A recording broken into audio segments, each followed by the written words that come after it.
Na mensagem do dia hoje? Seja alguém cordial, não desconfiado. Espere dádivas, não tormentos. Preveja os muitos disfarces da graça divina e prepare-se para reconhecê-los quando surgirem. Alguém quer comentar sobre a mensagem de hoje?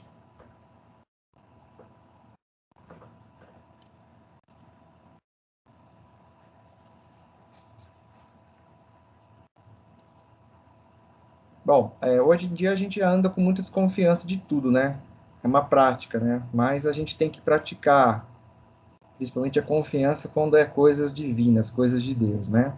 Principalmente quando a gente vê coisas bonitas, né? Montanhas, cachoeiras, florestas, pessoas boas, pessoas alegres, felizes, pessoas sinceras, né? Isso são graças de Deus, né? Então a gente tem que ir mais pelo lado da espera de coisas boas e deixar as coisas tristes aí, coisas ruins do lado, né? Esperar mais coisas boas. Mesmo que a situação aí que a gente vive é difícil, mas sempre tem uma esperança, né, de que bons momentos vão vir. E esses momentos que a gente olha para uma lua, para um ipê florido, ou por um canto de um pássaro, ou quando a gente vê uma pessoa muito legal, bacana, que vale a pena estar do lado dela, isso nos faz acreditar mais ainda que ainda há esperança de coisas boas. Vamos lá.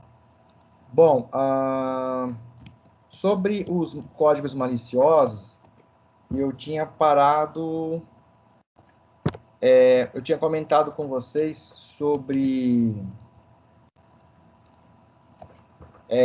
o principal, o que era código malicioso, né?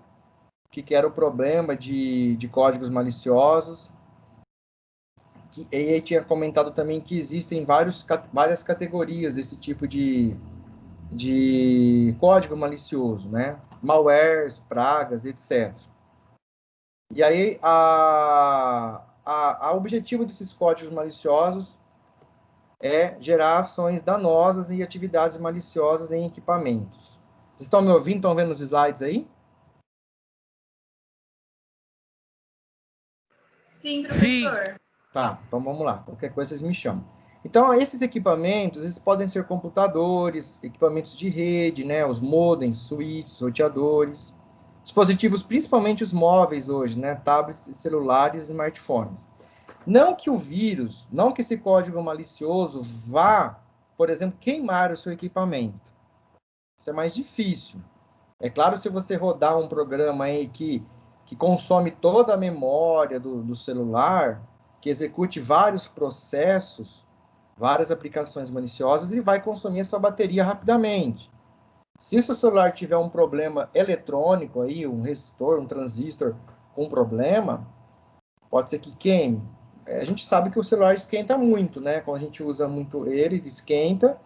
Se ele tiver uma predisposição eletrônica aí com problema, pode ser que venha queimar, mas não que o código malicioso vá lá queimá-lo, né? Se fosse assim, nós estaríamos complicados aí. Mas a ação maliciosa, geralmente, ela vai interferir no desempenho de funcionamento do equipamento, né? Através do software, né? Lembre-se que software e hardware é um casamento, tá? É um casamento que é para se tornar perfeito. O software e hardware, sem um ou outro, não funciona. Não adianta ter software, mas não ter hardware para instalar. E não adianta ter hardware e não ter um software para rodar. Tá? Aí eu tinha comentado com vocês sobre alguns tipos principais. Nós tínhamos falado sobre vírus. Nós tínhamos falado sobre o ransomware, né, na aula passada. Eu acho que eu comentei com vocês sobre vírus, né, que é uma categoria maliciosa que ele vai se inserindo cópias de si mesmo, tá? Ele torna parte de outros programas ou até mesmo arquivos comuns, por exemplo, um arquivo de documento, uma planilha.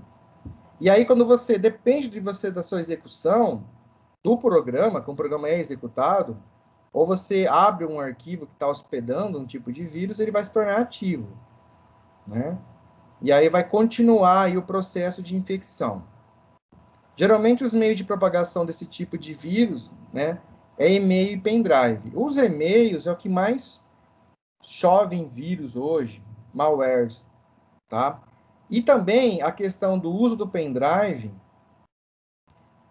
adiantando um pouco essa tipo de infecção, é quando a gente usa muito um pendrive em vários locais públicos, principalmente em escolas, faculdades, né? Se ela não tiver um bom controle, um bom antivírus, uma política boa de segurança, né? Antigamente a gente ia muito em lan house, hoje é mais difícil. Por exemplo, uma biblioteca municipal, se tiver um computador lá, você vai querer copiar o seu trabalho. Se lá naquele local não tem um mecanismo, uma política de segurança mais rígida, né? Então você vai estar infectando o computador da biblioteca e transmitindo vários vírus para lá e vice-versa. É um trabalho bidirecional, né? Você vai estar pegando os vírus de lá, infectando com os vírus de lá e vice-versa com o seu vírus, tá? Então, os vírus mais comuns são propagados por e-mail, vírus de script, vírus de macro, geralmente macros são pequenos códigos que você pode codificar, programar em planilhas de Excel, textos do Word, vírus de telefone celular.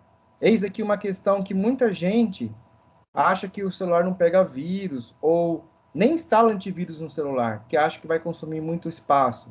Mentira, tem antivírus para o celular, Kaspersky, AVG, Avast, a Vira, são antivírus gratuitos para o celular, que você tem que instalar, né? E principalmente por e-mail, hoje ainda continua sendo um meio de propagação. O cavalo de Troia, eu tinha comentado com vocês na aula passada, né? Sobre o que é o Trojan Horse, ou não? Quem pode me ajudar a lembrar aí? Sim, professor. Falei, né? Alguma pergunta sobre o Trojan Horse, sobre o presente grego?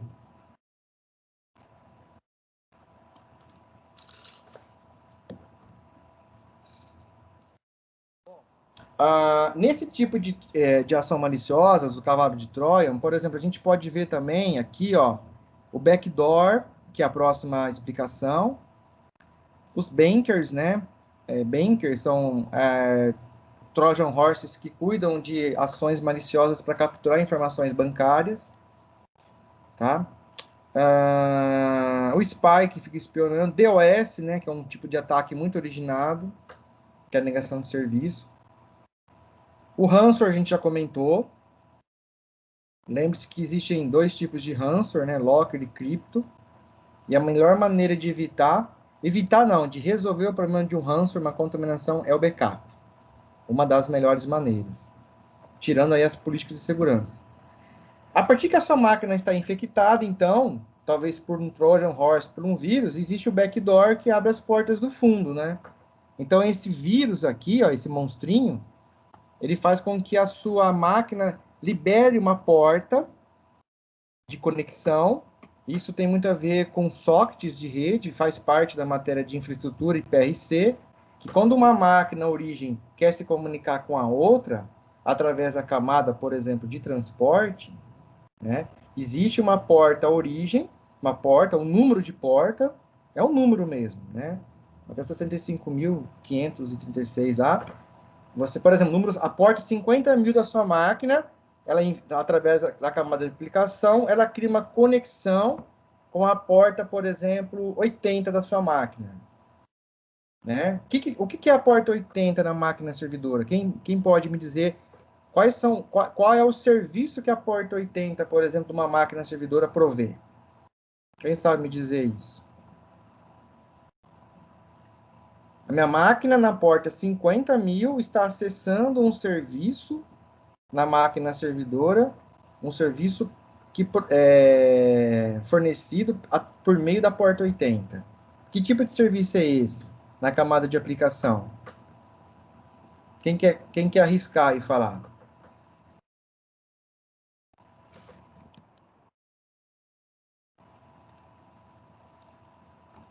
Natália, tá online aí. Roberta, Rian. Cadê a Bianca? Caiu?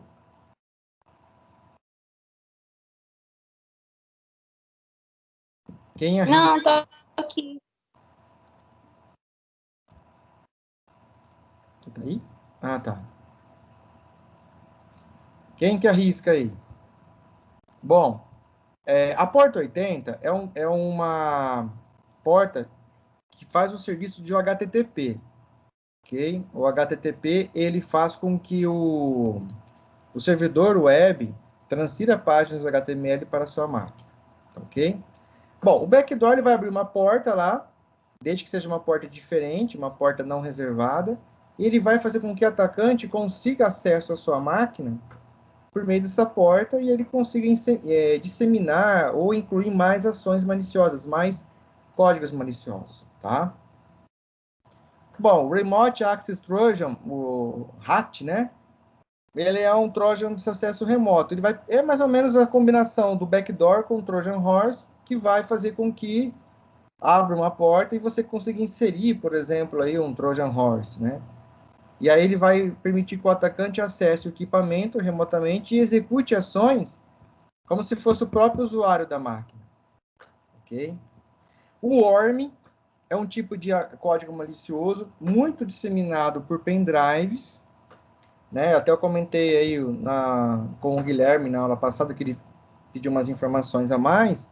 Uma vez eu tive uma infecção por worm através de um pendrive, eu não sei, algum funcionário da organização que eu trabalhava, da empresa, provavelmente infectou, trouxe um pendrive infectado, o antivírus não capturou esse worm, não detectou, e aí o que acontecia? Todas as máquinas dessa empresa tinham aí no seu HD uma pasta compartilhada, ou seja, um diretório ali na rede compartilhando informações. E se o worm foi se propagando por todas as máquinas que ele foi encontrando, de tempos em tempos, além da sua propagação, da sua cópia, nesses locais compartilhados de cada máquina, ele disparava impressões. Onde ele encontrava uma máquina que estava conectada a uma impressora, ele disparava impressões.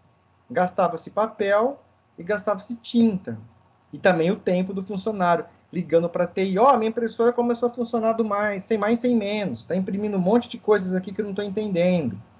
Né? Aí você tinha que reiniciar a máquina, cancelar a impressão.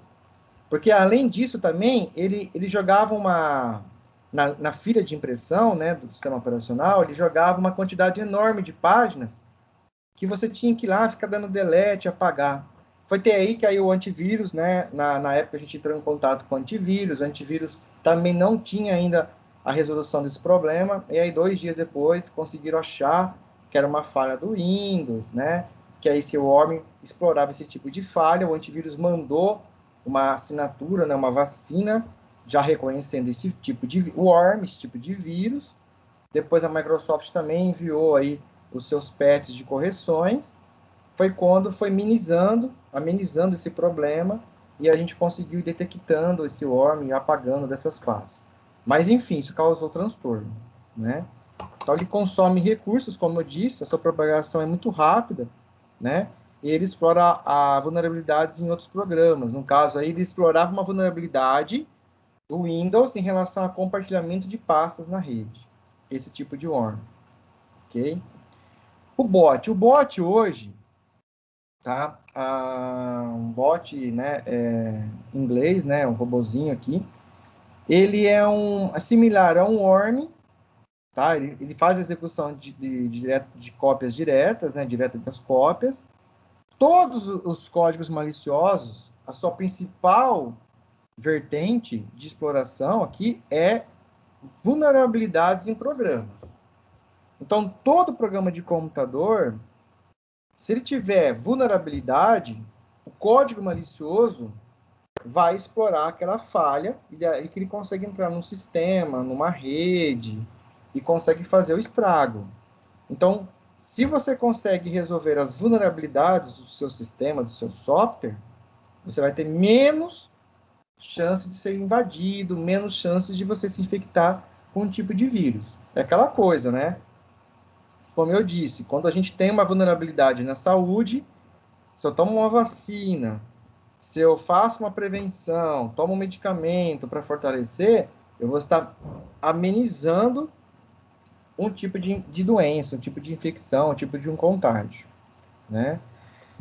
Os canais IRCs aqui eram dos canais de conversa, de bate-papos mais antigos, servidores IRC. Hoje em dia é menos utilizado, mas servidores web ainda estão na ativa, claro, e redes P2P também. Quando a gente compartilha, por exemplo, vídeos na internet, baixa vídeos por torrents, né? Às vezes vem por esses torrents esse tipo de vírus.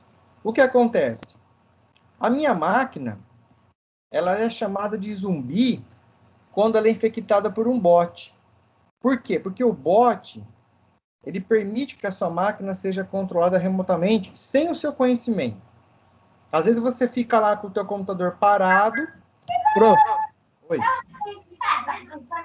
Professor, Oi. você vai ensinar a gente a fazer um bot? Não, não. Ah, O que eu posso mostrar para vocês, que a gente vai ver no Kali Linux, ela é uma ação semelhante a todas essas influências desse tipo de vírus, né? Por exemplo, a gente usa o Kali para explorar uma vulnerabilidade, que é o conceito de exploração de vulnerabilidade, e quando você acessa uma máquina e você, por exemplo, tira um print da tela da máquina invadida. Isso dá para fazer pelo Kali, mas explorando uma vulnerabilidade já lá que a gente sabe que existe do Windows, né? Mas aí já cabe a você explorar essa parte, entender melhor. O que vocês têm que entender é que existem diversos tipos de ações maliciosas. Outro problema sério que tem crescido muito em todo mundo, e a live de ontem do Nick BR também comentava, são as botnets. O que é uma botnet? Quem sabe me dizer? Já lendo aqui na tela, né? Alguém já tinha lido a respeito, alguém já tinha se interagido com esse tipo de assunto? Bot, né? E botnets. Alguém quer arriscar um palpite? Alguém me fala o que é?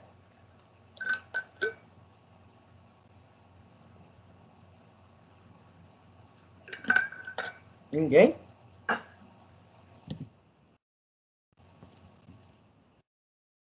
Bom, ô professor, oi.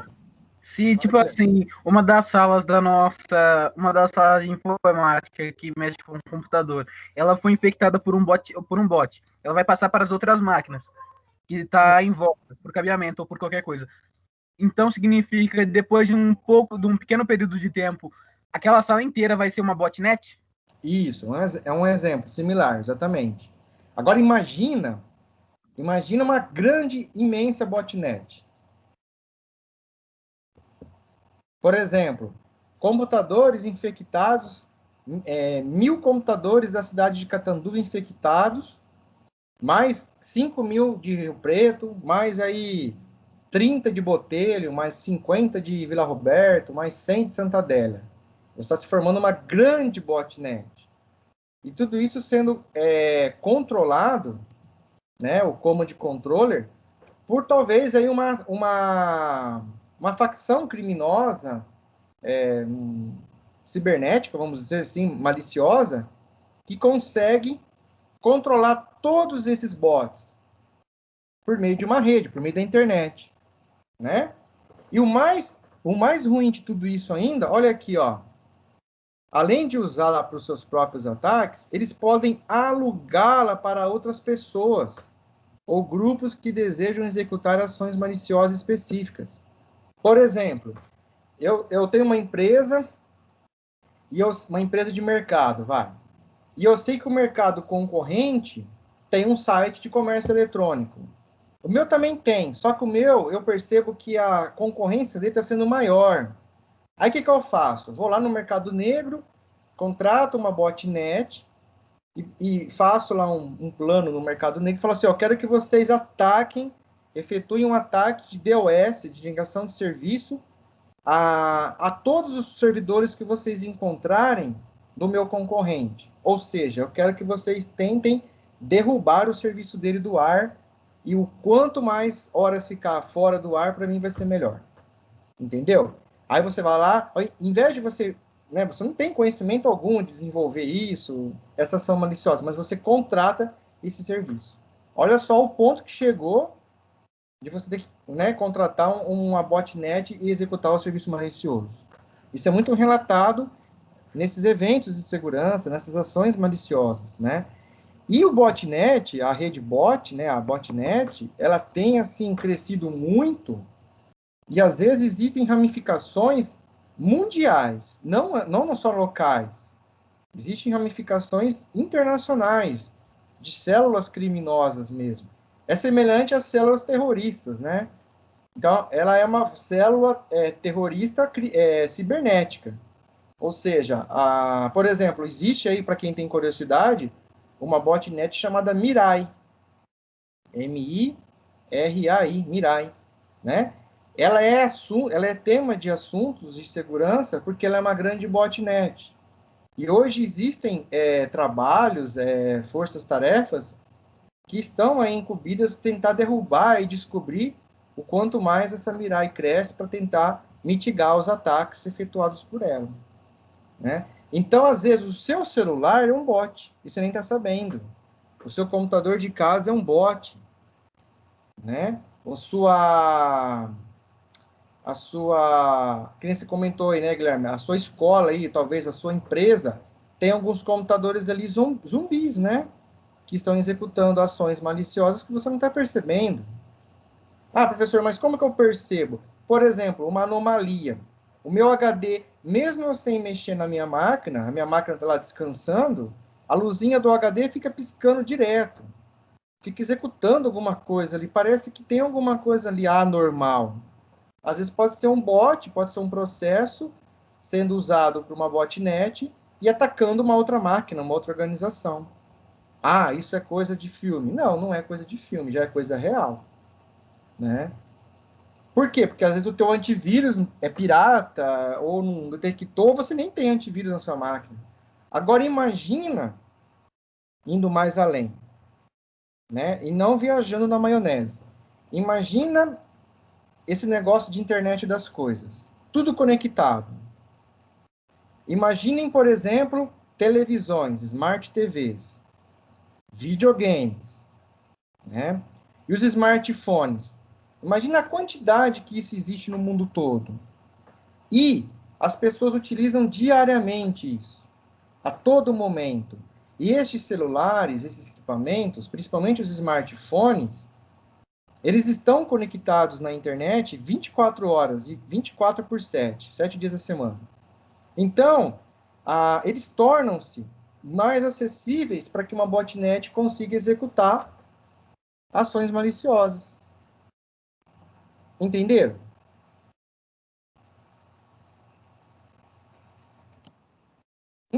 Tudo bem? O conceito de botnet, tá? Claro que isso tudo agrega os outros códigos maliciosos também. Tá? Então, isso existe, é fato. Não é uma coisa tão nova, é de 5, 6 anos já aí atrás, até mais, sendo investigado. Tá? Bom, o spyware, ele monitora as atividades de um sistema e envia informações coletadas para terceiro. Então, ele pode ser um keylogger, que captura tudo que você digita no teclado, né? Por exemplo, as senhas do banco, que você está digitando lá. Antigamente não tinha teclado virtual, então você digitava no seu próprio teclado. Aí começaram a perceber. O keylogger, geralmente, ele tem lá um processo, um programinha malicioso rodando na sua máquina. Isso aqui, Guilherme, dá para fazer essa simulação de um keylogger usando aí o Metasploit do Kali Linux. Você usa uma versão, por exemplo, de um sistema operacional, uma versão do Windows 7, que há uma vulnerabilidade nele. E aí a gente consegue remotamente acessar essa máquina e capturar que as pessoas estão digitando na tela. Mas veja bem, isso é para demonstrar como é feito esse tipo de exploração de vulnerabilidade, demonstrar que aquela máquina daquela versão específica do Windows permite, por meio daquela vulnerabilidade, realizar esse tipo de ataque. E dá para fazer também o screen logger, que é você capturar a imagem da tela. Imagina eu aqui, nessa aula com vocês, e alguém invade a minha máquina e tira um print dessa tela. Exatamente vai ver essa tela aqui, ó, do Bruno, do Matheus, da Marielle, da Natália, da Tatá, da Roberta, a minha foto, né, do João, do Guilherme, do Lucas. né, vai estar vendo essa tela. A pessoa vai capturar. Imagina ela capturando uma informação de um extrato bancário, com informações bancárias. Ou, por exemplo, fotos aí de uma família, algo relacionado. Tá?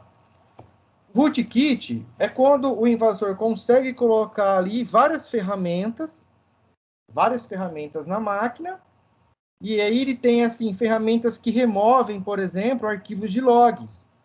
Vocês sabem me dizer o que é arquivo de log? Vão pensando aí, né? O rootkit permite também instalar outros códigos maliciosos, esconder atividades e informações, né? Capturar informações, pacotes da rede, e também executar outras ferramentas que consigam, lá dentro da rede, mapear outras vulnerabilidades daquele equipamento. Mas voltando aqui no primeiro item, o que são logs? O que são logs? O que são arquivos de logs ou logs do sistema?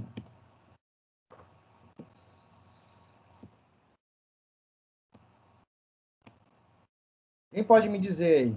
Lucas, Guilherme, Tatá, quem mais aí, pessoal? É quando o funcionário... Rian, o que são logs dos sistemas? Quando o usuário faz login.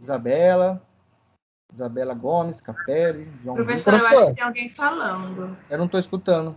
Agora eu tô. Quem Mas falou? tá bem baixinho. Tá bem baixinho. Eu acho que é a voz do Davi que tava falando. Davi estava falando? Ou João Vitor?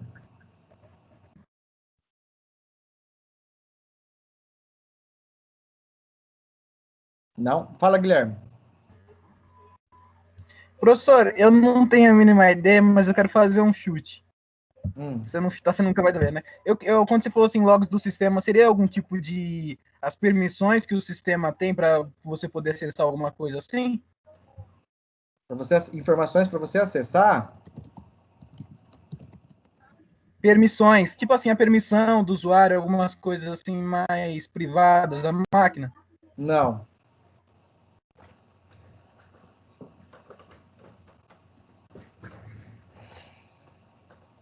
Os logs. Alguém mais arrisca?